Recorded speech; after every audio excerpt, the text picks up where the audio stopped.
बोलतीये रिचवे कंपनीतून. आपण या ताईंना एक 2 महिन्यापूर्वी संजीवनी ज्यूस दिलेला होता.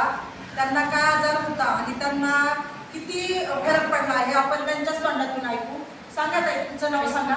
माझं नाव वंदना विजय तुंबारे. मी हनुमंतराव म्हणून मला थोडं जर चाललं ते जाऊन लागायचं. मी गोळ्या पण घेतल्या, पंप पण वापरला 2-3 महिने.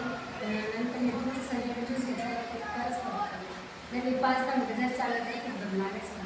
आता तुम्ही पंप वापरता का ताई? नाही, पंप बंद केलेला आहे. पंप नाही, काहीच नाही. गोळ्या चालू आहे का तुम्हाला? कुठलीच गोळी नाही चालू. तुम्हाला 100% आणि फरक पडलेला आहे. तर मग या संजीवनी ज्यूस काय सांगाल लोकांना तुम्ही? हेच संजीवनी ज्यूस घ्या तुम्ही, चांगलं आहे. तुमच्या फायदेशीर सगळ्या 2-3 महिने चालणार. धन्यवाद ताई. जय जय रिचवे घर घर.